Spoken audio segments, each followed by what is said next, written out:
पिता पुत्र पवित्र आत्मा के नाम पर आमीन। मेरे प्रिय भाई और बहनों, आज हम मरियम के बारे में उसके बारे में मन चिंतन करते हैं।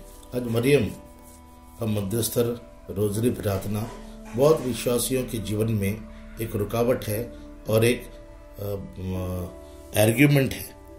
आखिर कलीसिया, कैथोलिक कलीसिया मरियम के बारे में क्या कहते हैं? कैथोलिक कलीसिया का शिक्षा यही है कि मरियम को आदर, भक्ति और प्रेम दिखाओ, क्योंकि वो यीशु की माँ है। कैथोलिक कलीसिया के विश्वासी मरियम को मानते हैं। किस रूप में मानते हैं? भगवान के रूप में उसको नहीं माना जाता है, भगवान का स्थान उसको नहीं दिया जाता है। मरियम को एक माँ का रूप स्थान दिया जाता है, माँ के प्रेम का स्थान दिया जाता है, उसको आदर और उसको भक्ति दिया जाता है, क्योंकि वो यीशु मसीह की माँ है। कैथोलिक कलीसिया का शिक्षा एक ही है, परमेश्वर एकमात्र है और उसी ईश्वर में तीन ठो रूप है, पिता पुत्र पवित्र आत्मा। मरियम ईश्वर का स्थान नहीं ले सकती है कि ना मरियम परमेश्वर है। बहुत सारे लोग आरोप लगाते हैं कि कैथोलिक कलीसिया में वे मरियम को भगवान मानते हैं। नहीं मेरे प्रिय भाई और बहनों, मरियम को हम प्रेम करते हैं, उसको आदर करते हैं, क्योंकि वो यीशु की माँ है। अगर आप मेरी माँ को आदर नहीं करोगे, मुझे बुरा लगेगा।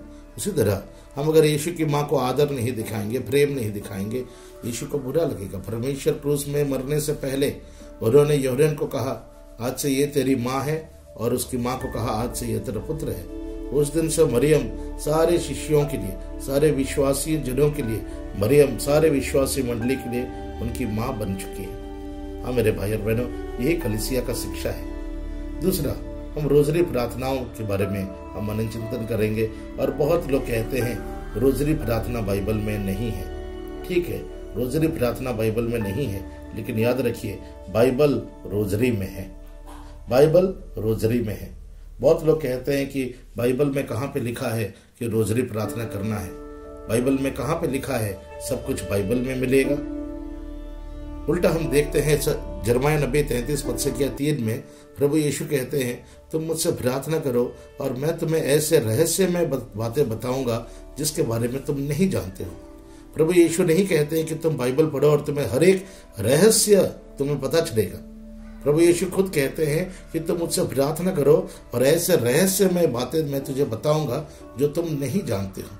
तो मेरे प्रिय भाई और बहनों, परमेश्वर का वचन सिर्फ बाइबल पढ़ने से हम हर एक रहस्य को नहीं समझ पाएंगे। हमें प्रार्थना करना है, यीशु से प्रार्थना करना है बहुत सारे रहस्य को प्रकट करने के लिए। और परमेश्वर ने वादा किया है अपने प्रतिज्ञा के अनुसार, मैं तुम्हें ऐसे रहस्यमय बातें बताऊंगा जिनके बारे में तुम कुछ भी नहीं जानते हो।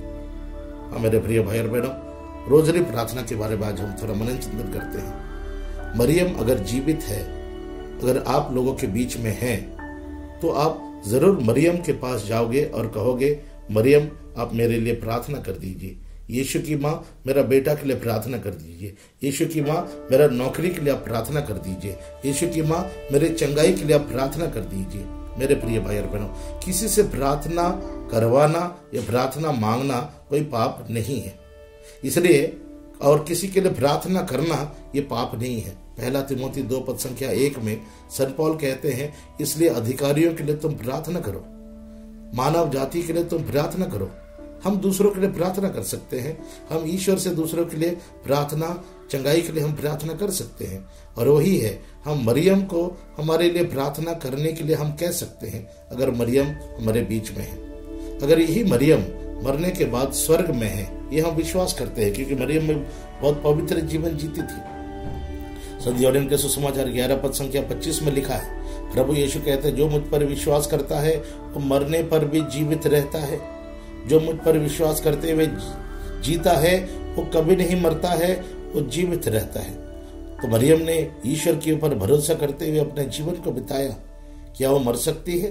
हाँ, पृथ्वी में वो मरी हुई है, लेकिन आज वो अनंत जीवन स्वर्ग में वो प्रवेश करके हमारे स्वर्ग में वो ईश्वर के सामने उपस्थित है, वो ईश्वर के सामने जीवित है, वो मरी हुई नहीं है। तो मेरे प्रिय भाई और बहनों, जो आज हमारे कलीसिया में हम देखते हैं पुरोहित लोग, पवित्र लोग जो मरने के बाद स्वर्ग में हैं, आज वे स्वर्ग में हमारे लिए प्रार्थना करते हैं। वे हमारे लिए प्रार्थना और निवेदनों को चढ़ाते हैं और हम उनसे प्रार्थना मांग सकते हैं। इसके बारे में हम पुराने नियम के कुछ वचनों को देखेंगे और नया नियम के कुछ वचनों को मनन चिंतन करेंगे। पुराने नियम 2 मकाबीस 15 पद संख्या 13 में हम एक ऐसे व्यक्ति के बारे में सुनते हैं जिसका नाम है जुदा, जो प्रार्थना कर रहे हैं। प्रार्थना करने के समय उनको स्वर्ग में एक व्यक्ति दिखाई दिया और उनके साथ प्रार्थना करने वाले और व्यक्ति था जिसका नाम था योना। दोनों ने जब प्रार्थना की, उन्होंने एक व्यक्ति को देखा स्वर्ग में जो ईश्वर की महिमा से परिपूर्ण थे और उनका वृद्ध चमक रहा था और स्वर्ग में वे बैठ के प्रार्थना कर रहे थे पृथ्वी के निवासियों के लिए। जुदा ने पहचान लिया ये यिर्मयाह नबी था जो 500 साल पहले मरे हुए थे। मरने के बाद वे ऊपर स्वर्ग में हैं, मनुष्य जाति के लिए प्रार्थना कर रहे हैं। वे मरे हैं लेकिन आज ईश्वर ने उनको स्वर्ग में स्थान दिया। स्वर्ग में वे क्या कर रहे हैं? बाइबल कहता है कि पृथ्वी के निवासियों के लिए वे प्रार्थना कर रहे हैं।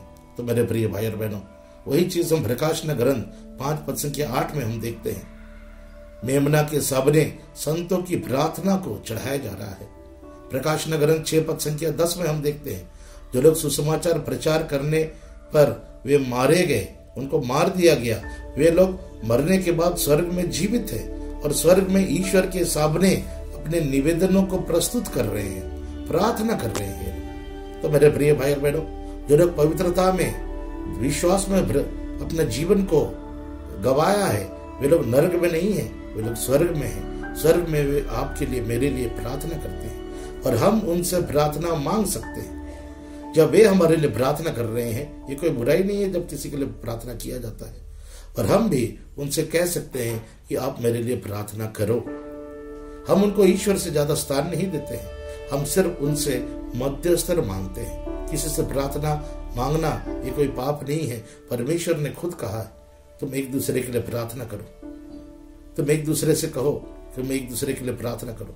मेरे प्रिय भाई और बहनों, हम देखते हैं मार्कुस का सुसमाचार 9 पद संख्या 4 में यीशु मसीह ताबोर पहाड़ में जब उसके आरोहण किए जाते हैं, उन्होंने मूसा नबी और एलिजा से वे लोग बातचीत कर रहे थे। मूसा नबी पुराने नियम के व्यक्ति थे, एलिजा पुराने नियम के व्यक्ति थे जो मर गए, लेकिन आज ईश्वर में वो जीवित है और यीशु मसीह उनसे बातचीत कर रहे हैं। और इसका गवाही पेतरुस है। पेतरुस ने खुद देखा मूसा, एलिजा, यीशु मसीह से बातचीत कर रहे हैं। इसलिए मेरे प्रिय भाई और बहनों, कैथोलिक कलीसिया हमें सिखाते हैं तुम संतों का मध्यस्तर ले सकते हो। वे लोग तुम्हारे लिए प्रार्थना करते हैं क्योंकि वे लोग तुमसे प्यार करते हैं और वे लोग भी यही चाहते कि जिस तरह वे लोग स्वर्ग में हैं, हम भी उनके साथ स्वर्ग में रहें, यीशु मसीह के ऊपर विश्वास करके। इसलिए मेरे प्रिय भाई और बहनों, हम संतों का मध्यस्तर लेते हैं कि आप हमारे लिए प्रार्थना करें। संत लूकास का सुसमाचार 1:28 में गब्रिएल दूत कहते हैं, प्रणाम मरिया, कृपा पूर्ण, प्रभु तेरे साथ है। जब परमेश्वर मरियम के साथ है, हम कैसे उसके साथ नहीं रह सकते हैं। संत लूकास का सुसमाचार 1 पद संख्या 40 में एलिजाबेथ पवित्र आत्मा से परिपूर्ण होकर, एलिजाबेथ नहीं कह रही है, पवित्र आत्मा एलिजाबेथ के माध्यम से कह रही है, धन्य हो तू स्त्रियों में और धन्य है तेरे गर्भ का फल यीशु।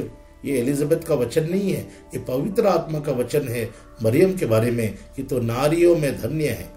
और वही चीज हम रोजरी प्रार्थना में परिपूर्ण करते हैं, प्रणाम मरिया, धन्य तू स्त्रियों में, प्रार्थना कर हमारे लिए। हम मरियम से हमारे लिए प्रार्थना करने के लिए कहते हैं। मेरे प्रिय भाई और बहनों, ये गलत है कि हम मरियम को भगवान का स्थान देते हैं।